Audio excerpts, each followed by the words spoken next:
पिछले शनिवार मैंने जो कहानी आपको सुनाई उसका नाम था एक अनसुलझा सवाल। वैसे तो उस कहानी को अभी तक काफ़ी कम लोगों ने सुना, मगर जिन्होंने भी सुना उन्होंने सराहा, क्योंकि लोगों को वो कहानी पसंद आई। इसलिए इस सप्ताह मैं फिर आपके लिए एक नई कहानी लेकर आ गया हूँ। आज की हमारी कहानी का नाम है बेजुबान मसीहा।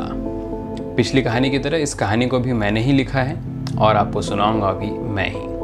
आगे बढ़ने से पहले एक छोटी सी बात, मेरा नाम है कुमार श्री।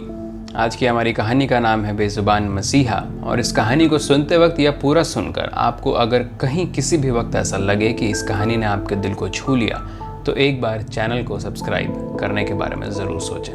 आइए सुनाता हूँ कहानी बेजुबान मसीहा।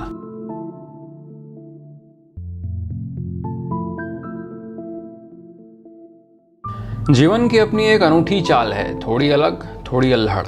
उसकी कोई निश्चित रूपरेखा नहीं है, वो कोई गणित का फॉर्मूला नहीं जिसमें सब तय होता है। ऐसा करने से ऐसे ही होगा, और अगर नहीं हुआ तो सब गलत हो जाएगा। जीवन वो अंग्रेजी का शब्द है ना, मूड, उसकी तरह होता है। उसे खुद नहीं पता होता कि कौन से पल उसका मूड कैसा होगा। शायद इसलिए सब दिन ना होते एक समान जैसी कहावतें इतनी लोकप्रिय हैं। जीवन उस ऊंट की तरह है जो कब किस करवट बैठे कोई नहीं जान सकता। इस पल में कुछ और अगले ही पल पलट कर कुछ और भी हो सकता है। इसलिए जब मुश्किल वक्त आए तो घबराना नहीं चाहिए, और जब अच्छा वक्त आए तो इठलाना भी नहीं चाहिए। रात के 3 बज रहे थे जब टीवी से आती मध्यम आवाज से सोफे पर सोए पंकज की नींद खुली। उसका खाना अभी भी सोफे के सामने वाली टेबल पर रखा हुआ था। एक प्लेट में मशरूम की सब्जी और 4 रोटियां पड़ी हुई थी। पंकज ने जोमेटो वाले डब्बे से निकालकर सब प्लेट में तो रखा था, मगर खाने से पहले ही टीवी पर प्रवचन सुनता हुआ सो गया था। टीवी से आती रोशनी में कमरा जितना रोशन हो रहा है, उसे देखकर तो यही पता चलता है कि इस कमरे की सफाई महीनों से नहीं हुई है। हर तरफ बियर की खाली बोतलें और सिगरेट के बट पड़े हुए हैं। एक दीवार पर टंगे छोटे से मंदिर के अंदर लगा लाल बल्ब भी कमरे में रोशनी कर रहा है। पंकज सोफे पर लेटे हुए ही टेबल पर रखे डिब्बे से एक सिगरेट निकालकर सुलगा लेता है। एक लंबा कश भरने के बाद वो टेबल पर टटोल कर रिमोट ढूंढने लगता है, मगर जब उसे रिमोट नहीं मिलता तो वो उठकर बैठ जाता है। उसकी नज़र नीचे फर्श पर पड़े रिमोट पर पड़ती है। वो रिमोट उठाकर टीवी की आवाज़ कम करने की कोशिश करता है, मगर रिमोट काम नहीं करता। हाँ, ये ठीक है, बाकी चीज़ें वैसे ही कम हैं और तुम और परेशान कर रहे हो। ऐसा बड़बड़ाते हुए वो रिमोट को सोफे के एक कोने में फेंक देता है और सिगरेट पीता हुआ प्रवचन सुनने लगता है। मृत्यु कायरता है, मृत्यु कोई समाधान नहीं, बल्कि मुश्किलों को पीठ दिखाकर भाग जाना है। मौत को मत चुनो, बल्कि खुद को ज्यादा मजबूत करो। अपने अंदर जीने की शक्ति को बल दो, मुश्किलों से लड़ने का हौसला रखो। वक्त चाहे कितना भी मुश्किल हो, बीत जाता है। टीवी से आवाज आई, सब बकवास है, ढकोसली बातें, मन को झूठा दिलासा देने के लिए है बस।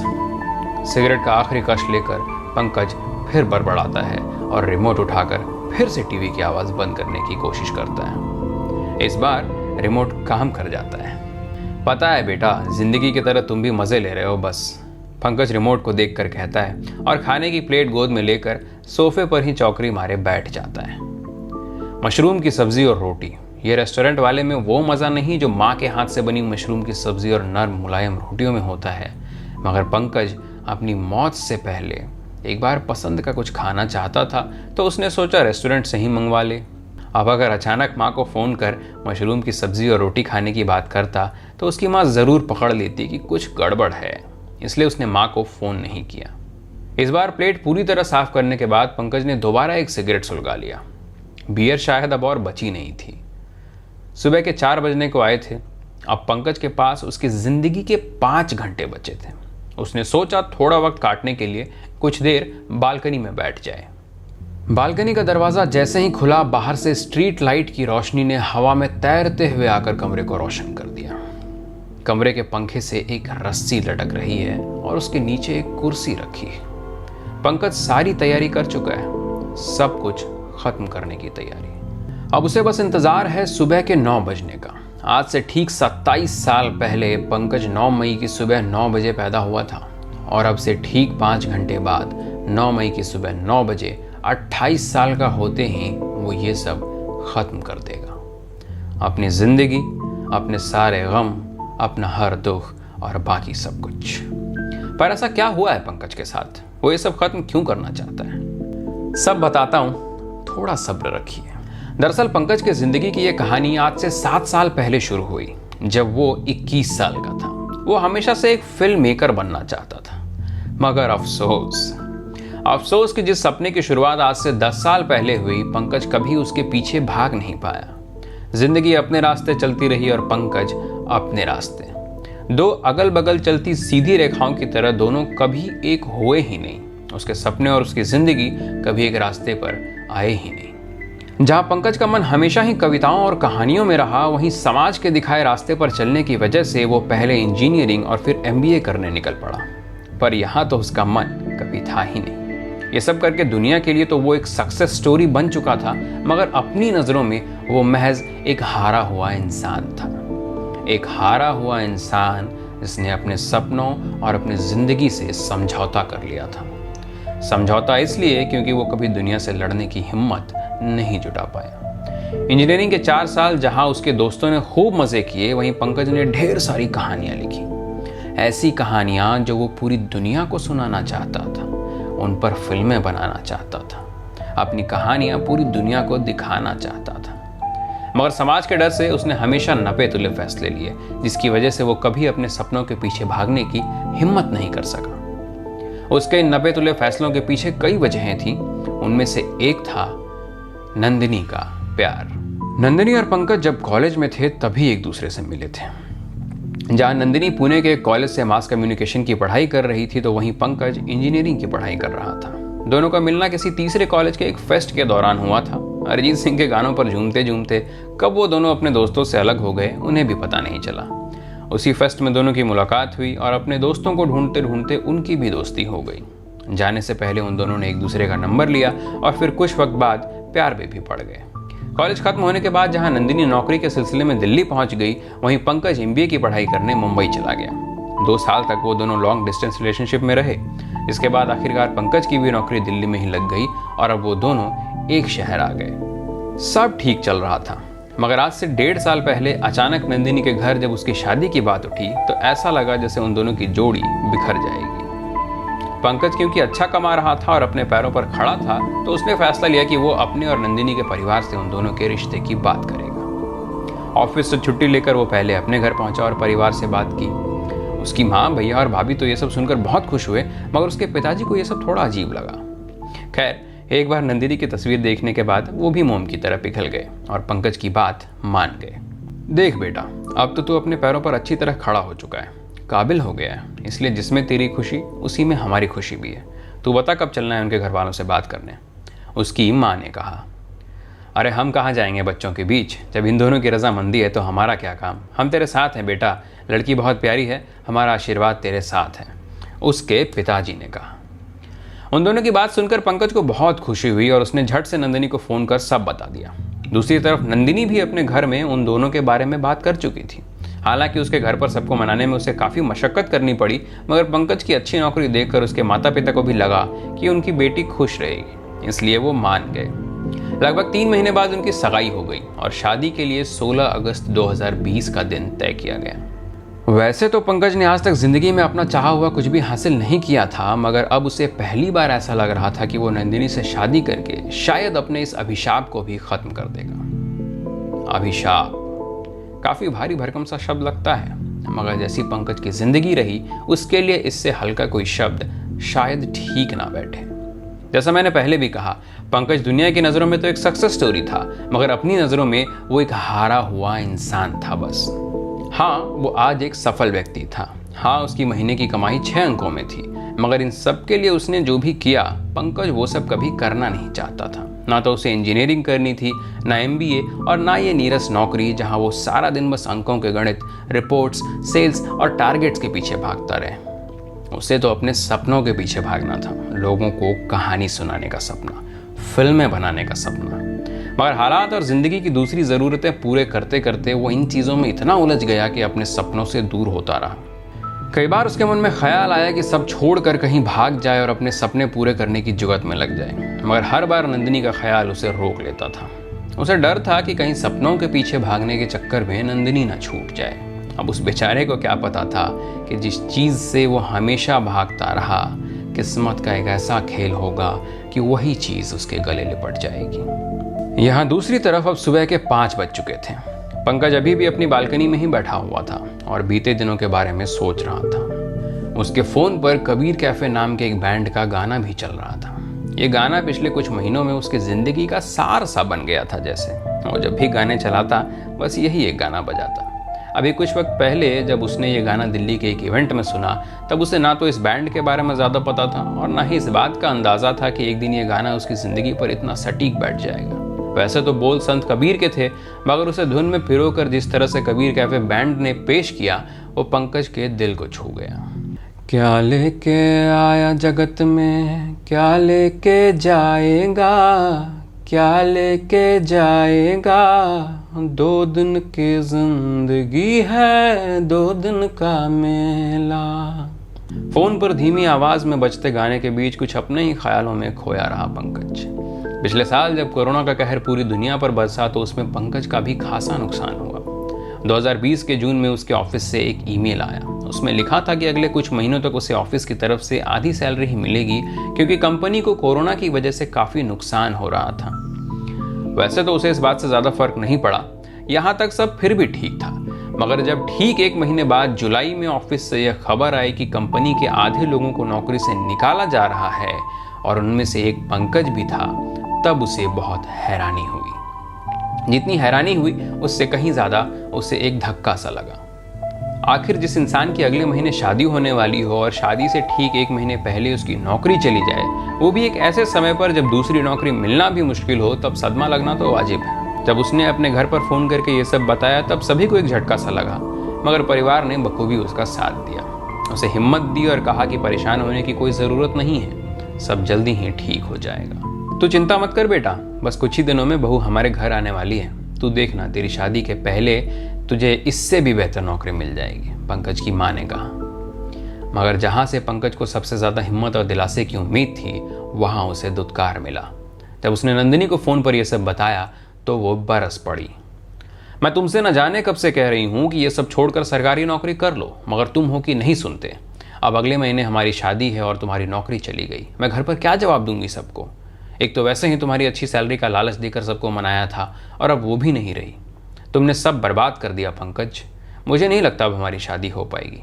पिताजी कभी नहीं मानेंगे। ऐसा कहकर नंदिनी ने फ़ोन रख दिया। अगले कुछ दिनों तक पंकज बार बार नंदिनी को फ़ोन करता रहा, मगर उसे कोई जवाब नहीं मिला। सप्ताह भर के बाद नंदिनी के पिता का फ़ोन आया। उन्होंने ये बताने के लिए फ़ोन किया था कि उन्होंने रिश्ता ख़त्म करने का फैसला लिया है और अब पंकज नंदिनी से संपर्क करने की कोई कोशिश ना करे। वाह हरे किस्मत, इस एक चीज़ से पंकज इतने सालों तक भागता रहा, आखिर उसके साथ वही हुआ। वो इतने सालों तक अपने सपनों से बचता रहा कि कहीं उनके पीछे जाने पर नंदिनी ना छूट जाए, और नंदिनी ही उसे छोड़कर चली गई।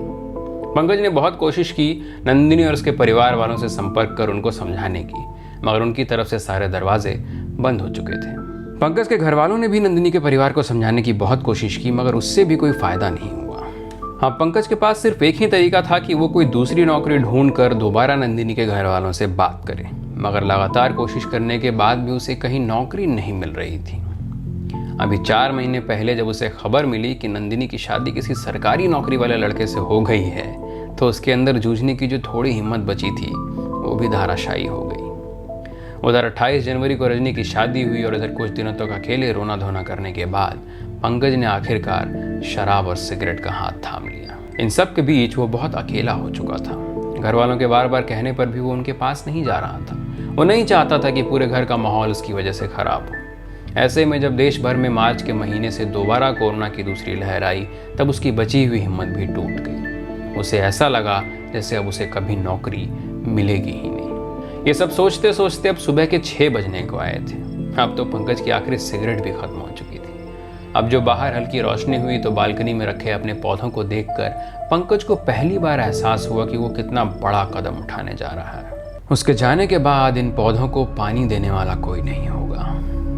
मई की चिलचिलाती गर्मी में बेचारे झुलस कर मर जाएंगे, मगर उन्हें कोई बचाने नहीं आएगा।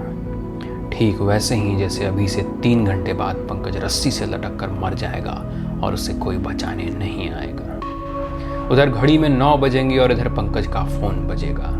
उसे जन्मदिन की बधाई देने के लिए उसकी माँ का फ़ोन आएगा, मगर तब तक बहुत देर हो चुकी होगी। इधर फोन बजता रहेगा और उधर पंकज मौत की सूली पर लटक चुका होगा।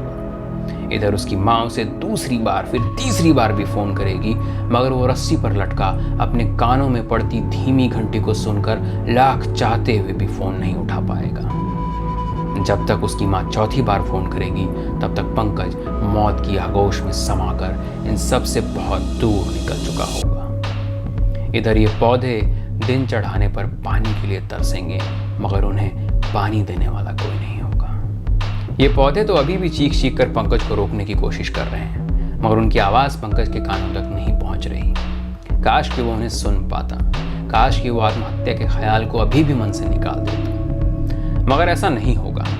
पंकज ने वैसे भी आज तक अपना चाहा हुआ कुछ भी पूरा नहीं किया। उसकी मौत तो वो चुन ही सकता है, और वो चुनेगा भी।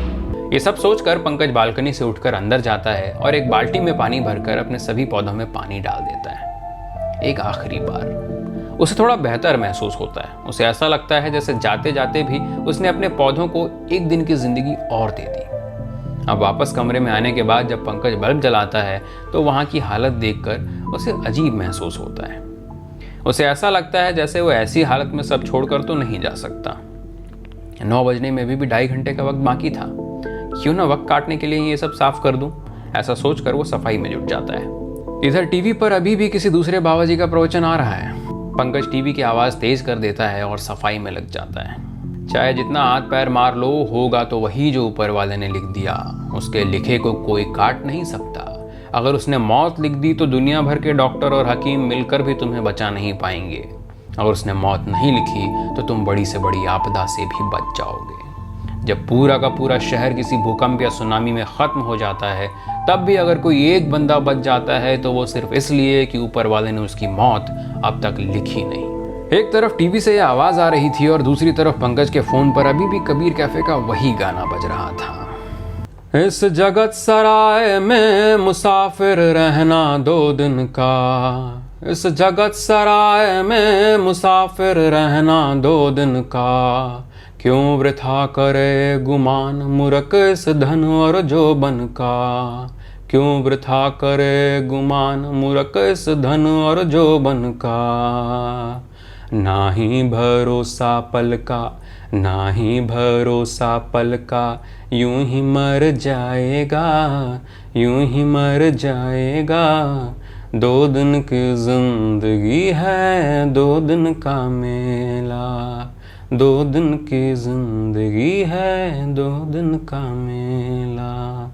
सारी सफाई खत्म करते करते अब सुबह के 8:30 बज चुके थे।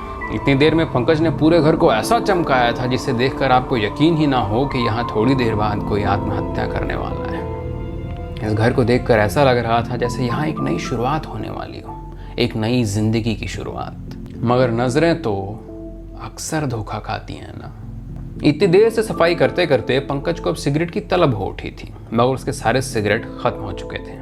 उसने सोचा कि सारा कचरा पास के डंपिंग यार्ड में फेंक आए, वापस आते वक्त एक आखिरी सिगरेट भी पीता हुआ वापस आ जाएगा। ऐसा सोचकर जब पंकज बाहर निकला तो उसे देखकर कोई नहीं कह सकता था कि ये आदमी आधे घंटे बाद एक रस्सी से लटक कर अपनी जान दे देगा।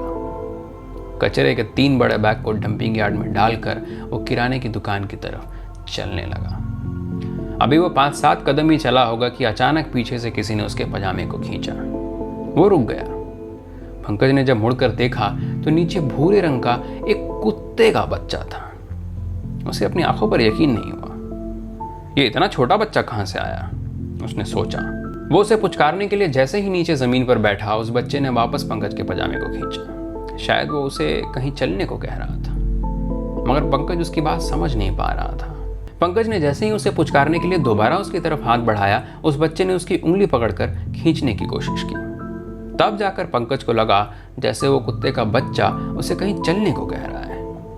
पंकज झट से उसके पीछे चल पड़ा और पास वाली गली में जाकर उसने जो देखा वो देखकर उसका कलेजा फट गया।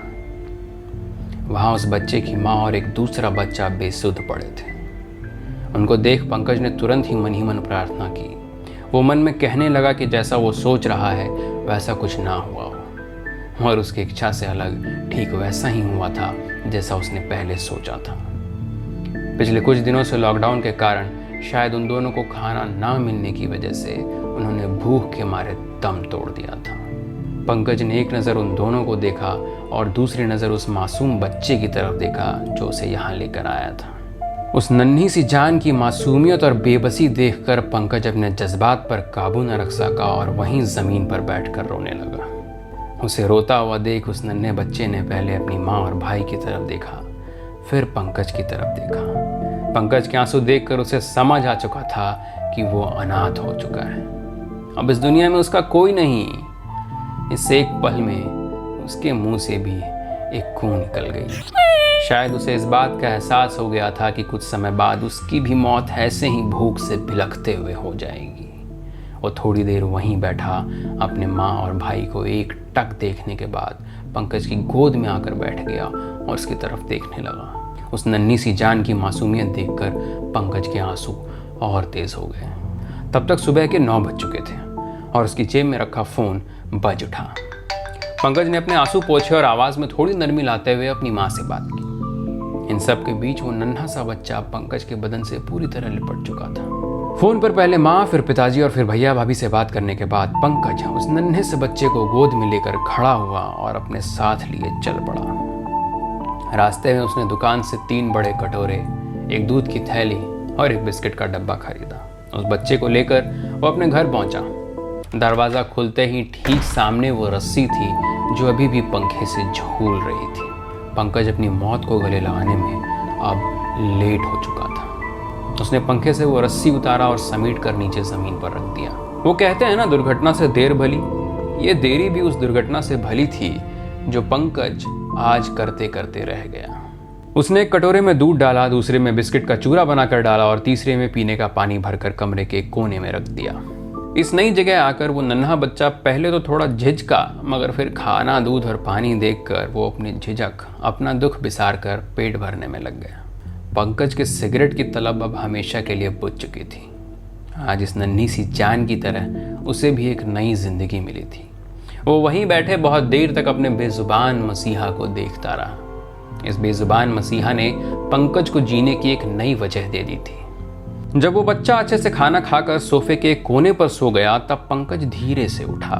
उसने वो रस्सी उठाया, घर में ताला लगाया, पड़ोसियों से कुदाल का इंतजाम किया और वापस उस जगह पर जाकर जमीन में एक खड्डा खोदने लगा जहां उसे दोनों कुत्ते मरे मिले थे। खड्डा खोदने के बाद उसने उन दोनों को पूरे सम्मान के साथ जमीन में दफन कर दिया। उनके साथ वो रस्सी और अपनी पुरानी जिंदगी को भी दफन कराया। आज उसे जीने की नई वजह मिली थी जिसे वो ज़ाया नहीं जाने देगा। ऐसा सोचते हुए जब वो वापस अपने कमरे पर पहुंचा तो उसने देखा कि उसका बेजुबान मसीहा एक सुकून की नींद सो रहा था। टीवी से अभी भी आवाज़ आ रही थी, जाको राखे साइयां, मार सके ना कोई।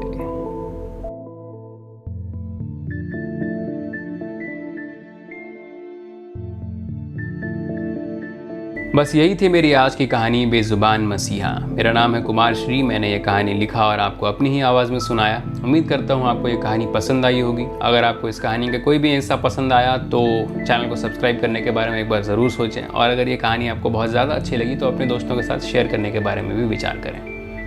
धन्यवाद।